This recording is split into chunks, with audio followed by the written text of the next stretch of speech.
I promised I'd come back to you about managing your newsletter, and here I am. If you didn't know, I am Jay Nicole, a romance author of over 40 books, and I'm here to help you with tips and tricks to grow your audience and sell more books. So, newsletters. In my previous video, I talked about using BookFunnel to grow your audience. But I didn't as much go into newsletters, and I thought it deserved its own video, so here I am. If you are deciding whether now is a good time to start your newsletter, consider this your sign. It's a good time. A newsletter is always a good idea.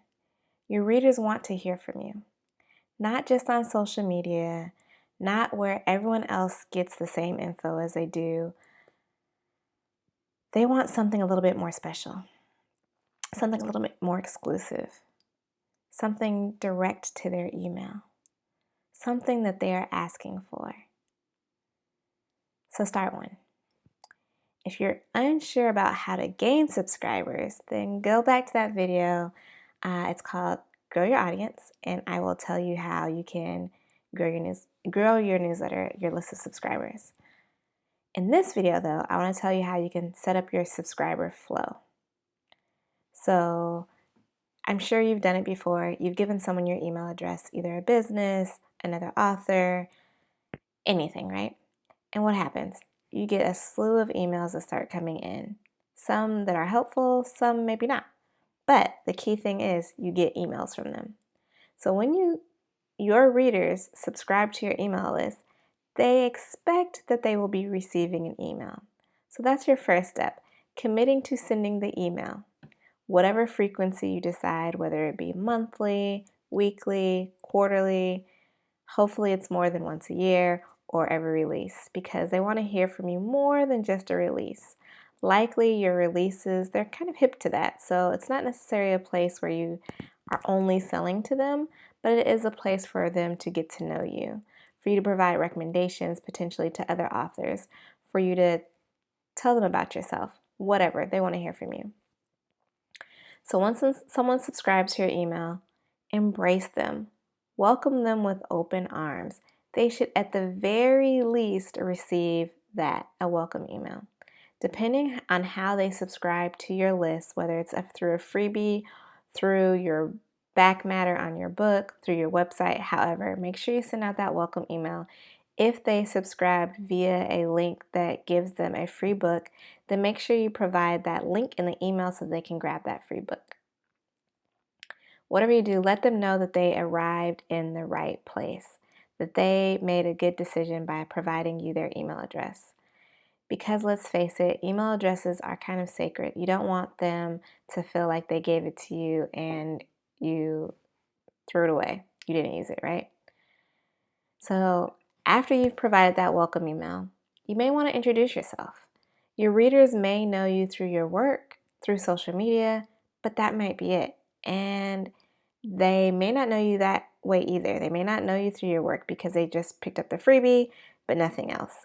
They may not even follow you on social media yet. So they may not know your quirks, how cool you are, how obsessed you are with a certain genre, how obsessed you are with a certain trope.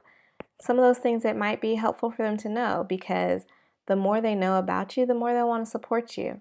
Just think, if you knew more about one of your favorite readers, it kind of gives you that affinity to connect with them. So make sure they know who you are. Make sure they have an opportunity to like you. After you've sent that out, then you can introduce your books. So if they've come to you from a subscriber link for a freebie, they may not know what other books you have available. And you may be thinking, well, all they have to do is Google or go to Amazon or go to this other retailer and search up my name. Yeah, that's easy. They could do that. Or you could tell them. You could tell them what other books you have available. Introduce your characters in a way that makes them intriguing, makes them want to go out and read the book. Not just, hey, here's a list of my books. Introduce them. Tell them what they are. Tell them a starting point.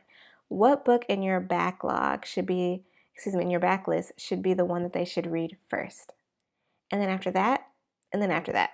If you have more books than that, find some way to curate them in a way that will describe their path and their journey to getting to know your backlist. Once you've done all that, ask them about themselves. You'd be surprised how many readers are willing to respond. Learn about your readers, because the more you know about them, the more you can help find more people like them. And then you can also figure out if you have some commonalities, some things that you can connect to them and relate to them on a deeper level. So all of these things that I've just listed don't have to be in a single email. And please, dear God, do not put them all in a single email. Spread them out over a couple of weeks, maybe within that first month, so they have an idea of who you are and they don't forget why they subscribed. They are constantly seeing you. Then, before that's all said and done, tell them how they should expect to see or hear from you in the future. So in that very last email, you may want to tell them, hey, this was it. It was great getting to know you. Don't worry, we'll continue chatting, and you should hear from me in a month or at the end of the quarter or at this specific date on this specific time frame, etc. Just let them know when they should be expecting to hear from you, especially if you have a number of emails that will come out within a couple of weeks, because the last thing you want to happen is for that last email to hit their inbox and then all of a sudden they don't hear from you. It's crickets. You want to make sure they know when to expect to hear from you, and then follow that promise up with that email. You don't want to let them down. Then there's always the dreaded, but they didn't open the email. That happens. We're all human. Either they got too busy, they decided they didn't actually want to be on your email list, but they just haven't unsubscribed, or they just haven't really had a chance to engage. They plan to, but maybe later. Whatever the case may be, you may have low engagement. There may be people who do not open the emails. Maybe the first couple ones, maybe not at all. Whatever the case may be, if your emails are not receiving opens and clicks, etc., or if people are unsubscribing, no worries. First thing you want to do is poll your audience. Find out if what you're providing is what they actually want. It may be that they want it at a different frequency, or it may be that they want different content. It may be that they're expecting something totally different than what you're providing. Ask the question first. You'd be surprised, you may get an answer. If you don't get an answer and there's still people who are not opening their emails, it's okay. Some people just don't manage their emails in a way that they unsubscribe or move you to junk or spam, whatever. Feel free to remove them from your list. Eventually, if you start off with a newsletter on a platform that offers a free option, like less than 1,000 subscribers, is free, you don't want to use those spaces and spots for people who are not opening your emails. So feel free to remove them. Caveat: do not remove them after the first email. Don't be offended if that first email isn't open. Don't be offended if the first few are not opened. You may find that they'll open them eventually, within time, or not at all. But give them that time to open them. Set a distinct date. Say after 3 months, you'll scrub your list. You'll go back through anyone who has not opened an email within the last 3 months and has been a subscriber for the last 3 months, then you can remove them from your list. And that's okay. If you're looking for other things to include in your newsletters to keep people enticed and want to open it, there are tons of resources on the internet that you can find. But things I like to include in my emails are kind of personal, like what am I going through this month, this season, etc. What am I reading, what I like to read. I like to include a list of other books that I recommend for them to read, because let's face it, if they are subscribing and they're a reader, they want to be reading. So maybe there's something that they could be reading that you could suggest to them, and that's very helpful because it saves them a trip to Amazon to search and find. It saves them a trip to any other website to find new books to read. You can give that to them in their inbox, something of value. If you have discounts, definitely your subscribers should be the first ones to hear about it. Any news about a new release or something you're working on, a big project, something that you're not sharing with everyone else, remember, your newsletter list can be exclusive content.